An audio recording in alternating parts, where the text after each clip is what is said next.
Watching highlights like this reminds me of a simpler time when a chicken farmer changed cricket. Edo Brandes was a bowler from Zimbabwe who did so well in a World Cup match that his team ended up with test match status. And none of that is not true. But the other side of that oft-told story is that Brandes was bowling on a simply terrible surface. You see, Australia was co-hosting the World Cup with New Zealand, and for some of the smaller matches, they thought it would be fine and a good idea to grow the game and share the love. So regional cities got some matches, and sadly, the Albury surface that Edo Brandes was bowling on was terrible. Dave Houghton, Zimbabwe's star batter from the previous World Cup, made the equal highest score of 29 from 74 balls. Now, ODI cricket was slower back then, but not like that. The man who joined him on that mark was England's Alex Stewart. He faced 96 balls to get to his 29. The truth is that pitch was simply not right for international cricket. It was a mistake that ended up with us getting a new test nation in what was still a largely amateur sport at the time. But cricket is now a multi-billion-dollar enterprise, and these matches are not being played in regional centres as a sign of good faith. The World Cup is in New York to grow the game. The idea is to get more Americans to pay more money for cricket so that cricket grows. And in a few days, it will host one of the most watched sporting events in the entire world. And the pitch that they are playing on is so bad that Edo Brandes' chickens wouldn't graze on it. Someone at the ICC called the New York ground a beautiful monster. They were half right. If you need a VPN, go Nord. Use nordvpn.com/Kimber to get a 2-year contract with a discount, plus 4 extra months, plus gifts in some markets. It's completely risk-free with Nord's 30-day money-back guarantee. The link is in the show notes. Protect your computer like a blocker protects the stumps with NordVPN today.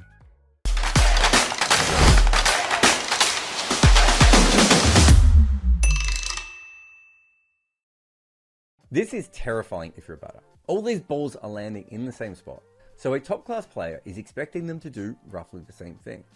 But the pink ones fly up at their heads and the blue ones down at their knees. You cannot prepare for this kind of wicket. It's just random. One ball can keep low and another one jump up. That makes it dangerous.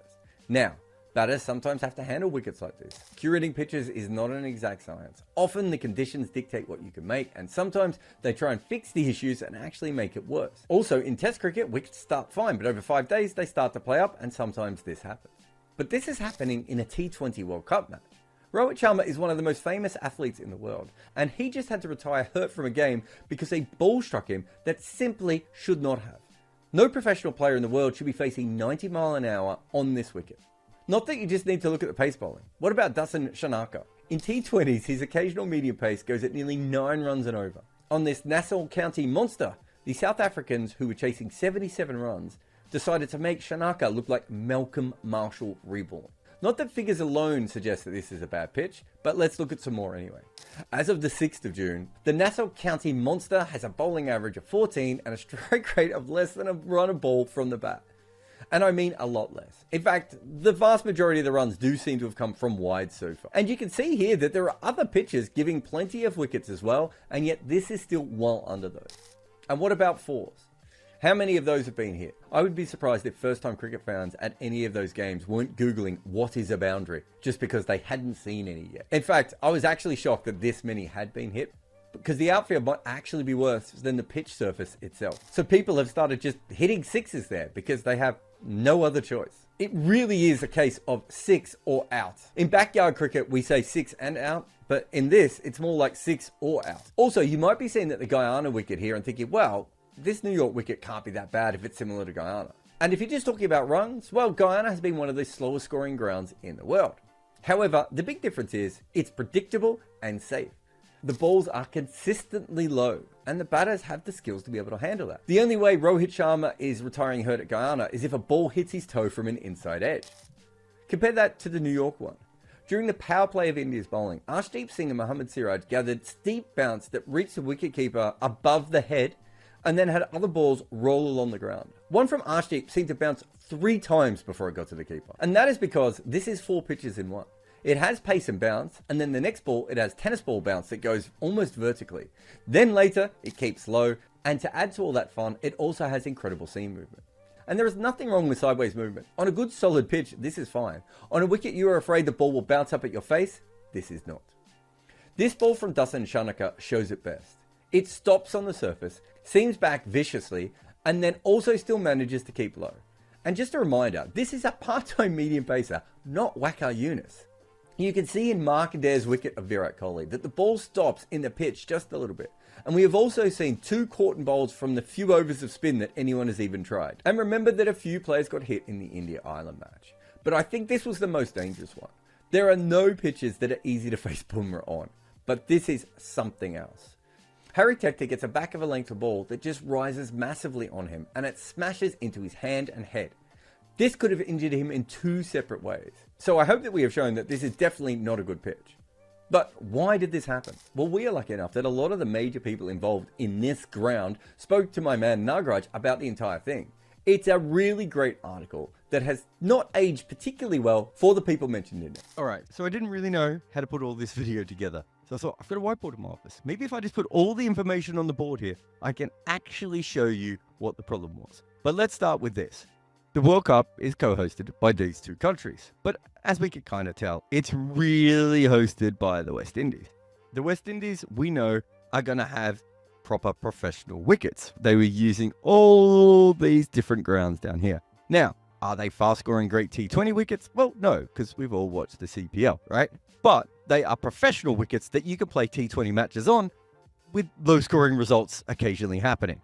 That is because West Indies Cricket Board, for all of its issues, knows how to put a pitch together. Their wickets have always been wildly different from island to island or country to country, but they basically can put a wicket together and have been putting test wickets together at the test level for like almost 100 years now.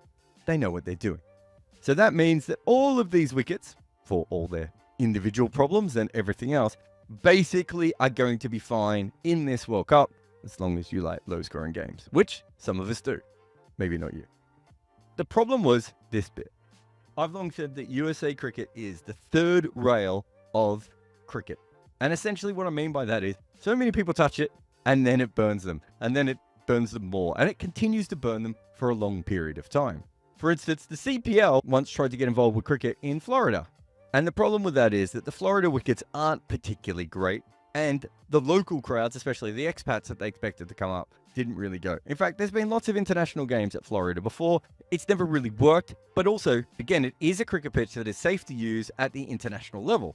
It's fine without being great. I mean, it's no worse than, say, Guyana, which is one of the most turgid surfaces on Earth. I love Guyana, and I love the cricket there, but let's be honest, it's completely different to almost anywhere else in the world. So you can have a wicket like one of these 2 and be absolutely fine. You can still play cricket there. You might not get as many sixes as you want. Or, in some cases, you might not get the crowd that you always want from Florida, but you can play cricket in Florida without a problem, and they've been doing that for quite a while now.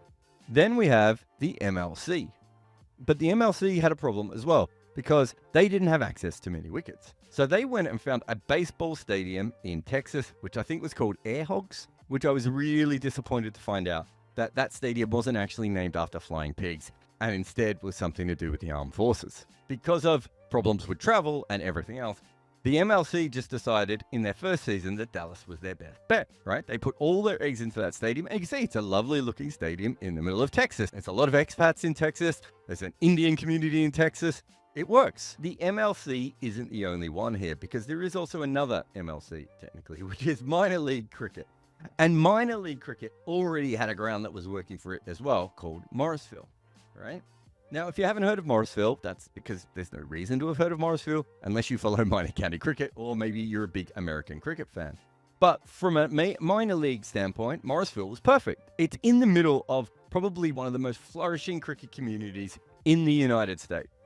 Essentially, there's a bunch of huge universities all around Morrisville, and all the people are willing to travel to the center to come and watch cricket. And they have a good little surface. It's almost like a New Zealand ground. It's kind of like a park that you can kind of walk past, and people seem to really like it. And again, it looks like a decent surface. So when the ICC were deciding on what grounds to use in the USA, of course, Dallas made a lot of sense, but Morrisville, not so much, right? The ICC decided that they would need a major city. We're talking America here, so they went to the 2 most obvious ones. Los Angeles was one that they looked at, but Los Angeles didn't quite work the way that they wanted it to. I'm sure maybe after the Olympics there might be something different going on, but they couldn't make Los Angeles work. So, New York. And of course, you would go to New York. In fact, cricket in New York has a pretty good history as well. It's not like you're just picking it because it's a major city, although that's exactly why they were picking it. But there have been famous cricket games in New York before, and early when cricket was still flourishing in America, New York was certainly one of the places it was doing well. The issue with New York is that there are no cricket stadiums like in Dallas, like in Morrisville, and of course, our old friend Florida over here. So, the ICC had to make a cricket ground from scratch. Now, if they had spent years and years preparing for this, I am sure that the pitch in New York would have been absolutely fantastic. But unfortunately, they didn't have that much time. So they had to find some land, which of course is hard to do in New York. So they ended up in Nassau County, and they had to build that ground from scratch. The problem was that it didn't really have the facilities available because it didn't exist before. Everything had to be built up. And this idea really comes in September last year and really doesn't start to be activated until January and February, which means the ICC had 6 months to build a ground in New York.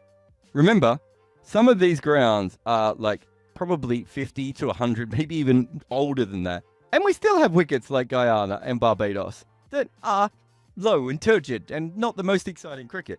It's not particularly easy to come up with a great cricket pitch. In fact, many cricket grounds around the world, like the MCG, was the most famous ground in the world outside of Lord's for a very long time, and yet the MCG had a terrible pitch. But the MCG had something else. It had drop-in wickets. And one of the reasons that the MCG needed drop-in wickets was because Aussie rules football was played there, and the square would just be stood on over and over again, and it meant that they thought there was an impact on the square when they were trying to bring it back together. And they were probably right with that. And drop-in wickets have a bad reputation. But as we've seen in somewhere like Dubai, where they have lots of different kinds of drop-in wickets for training, for matches, all sorts of situations, they can quite work. And the MCG pitch is now much better than it used to be in the old days. And right across Australia, drop-in pitch technology is quite common, and we see it in other countries as well. They're not perfect wickets, and they certainly have their own issues, but they are genuinely pretty flat and pretty safe, and they work very well as an international cricket ground. And one of the places that also needed drop-in wickets, of course, was Adelaide. So much so that they have become experts in the craft. And so when the ICC needed someone to create this drop-in wicket in New York, it went to Adelaide. And so a bunch of strips, not just the match strip, by the way, also you have to think about the training facilities. So a bunch of different strips were made, and then they were sent all the way over to, actually they were sent to Florida. And the reason these drop-in wickets weren't sent to New York straight away is it was winter in New York. So they couldn't actually grow them. They needed the better climate of Florida to be able to help with the pitches. That's kind of your first red flag, right? Because it's not that pitches can't grow in cold conditions, because we have seen that in like England throughout the history of mankind. But the fact that they didn't have enough time to actually embed these wickets in during the summer for New York meant that they had to go down here to Florida to be able to put in, which means you now have drop-in wickets from Adelaide that have been taken all the way down to Florida, then are getting bedded in again before going up to New York. I'm not an expert in drop-in wickets. That could be completely fine. But it does show you that there was some serious issues with the general planning and, let's be honest, the last-minute nature of what they were doing. Now, this was all looked after by the curator of Adelaide Oval, right? And we know that's a good wicket, and a consistently good wicket. In fact, it's one of the best quality wickets in the world. And good quality was really important, because as someone involved in this whole thing for the ICC said, what we want is good quality pitches, and then someone else said, what we don't want is bad wickets. So good quality and Adelaide Oval come together. But what happens when you have a wicket in Adelaide Oval that goes to Florida and then comes up to New York? But there are other issues with the land that they got as well. It was essentially a bit of land that was quite often used as a car park. It was not a smooth professional sporting facility, unlike what was going on in Dallas, where they had complete access to it because it used to be a baseball stadium. They took the baseball stadium away, and then they could recreate a cricket stadium right there. This was an occasional car park. And just by watching the games of recent times, it is worth remembering that it does look a little bit like there is an uneven surface out there. Has that got anything to do with the car park? I have no idea at all. All I know is it was a car park, right? And then it became a cricket ground. And then it had to host the biggest cricket game in the world. But there's a really interesting thing when you listen to all the different people who were involved with this. And there was quite a few people from the ICC. There's obviously people from Adelaide. There are also people from the USA direct. And everyone was talking about it. But one of the lines that was used was that this was going to be their beautiful monster. They knew that they were creating something. They knew they didn't have a lot of time, but they thought they could pull it off. That they could take this wicket and it could go all the way around the world and be a car park and come back again. That they wouldn't need to go to Morrisville. That Los Angeles could be completely forgotten about. And that they could create a wicket that at least wouldn't look terrible when compared to these other grounds that already existed, like the one in Dallas that was really good. Remember, the opening game was in Dallas. That was a good cricket wicket. It was safe, it had consistent bounce, it helped the bowlers at some stages, it helped the batters at other points. There were plenty of runs to be scored. A good time was had by all. Compare that to New York, and when we get back. And everything that we have seen in New York at the moment has suggested to us that this is not a good cricket wicket. That's fine. I don't always think that Guyana is the best cricket wicket either. But the problem and the difference between Guyana and New York is really the safety. I don't think the New York wicket is particularly safe for international cricket. It would be fine if you, me, and our friends were out playing in a village game or a park game or even maybe a league game. Wouldn't be a good wicket then, but it would be fine. However, you have 90-mile-an-hour bowlers coming in on this wicket. You have people with slinging actions. You have world-class spinners, and the ball is not bouncing the way it should. Sometimes it goes low, sometimes it goes high, and the batters have no clue on what that is. On top of this, it seems like 4 different wickets at one time. I said, I don't mind dropping wickets compared to most people. But this feels like 4 different kinds of wickets. At some stages, it feels like the ball is flying through with good pace and carry, and you think to yourself, wow, that is incredible. That's a great wicket. Then the next ball bounces up a little bit like a tennis ball, and that's when it becomes a monster. Then occasionally, the ball keeps low. Hello, Guyana, our old friend. And that doesn't even include the fact that sometimes it seems violently. Again, bad quality. It's just that when you have a situation with the ball carrying really well, and then carrying really poorly, and then veering sideways, and then popping up, you end up here. But let's just look at the timeline for a moment. In 2021, the ICC gave the World Cup to the USA. It takes them almost 2 years to decide on how they will handle a makeshift wicket, and then they contact a company who will do that for them. 2 years after the hosts were decided on, they worked out which ground they wanted to build, and then they shipped the pitches to Florida at the end of that year. Work starts on that site in January in Nassau County, but construction doesn't begin until February. In April, the pitches finally arrive in New York, and then in June, the match is played. So, what does that all mean? Well, from November 2021 until September 2023, that's almost 2 full years, right? Nothing was prepared.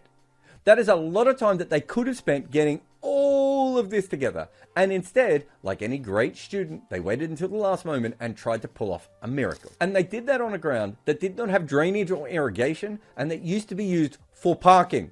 I mean, what on earth was going on here? That means that their aim to produce a good quality wicket was risky from the start. And they haven't even produced a bad wicket. They've done the worst kind. Unsafe. And the ICC wouldn't use that word if someone else had done this. They have a rating system for wickets, which is very good, good, average, below average, satisfactory, unsatisfactory, and unfit. This one is clearly one of the last 2. I would go with unfit. They might go with unsatisfactory. But wait, what else does it say? I see here, if a pitch is either one of those 2 things, then the board are required to explain why the wicket was substandard and that sanctions may be applied for such a wicket. Can the ICC sanction themselves for their own pitch? And if they find themselves, where does that money go? Obviously, I do not know the answer to all of this, but I know that something has gone awfully wrong here because this wicket is terrible. And no matter what term you want to use for it, no international players should be facing 90 or even 75-mile-an-hour bowling on a surface like this. This ball from Josh Little to Rohit Sharma really shows the true issue with the surface. This is not a very short delivery, and yet it rises so high that it ends up hitting one of the best players of bad pitches in the world on the shoulder. And he has to go off retired hurt. He and Harry Tector will hopefully be fine.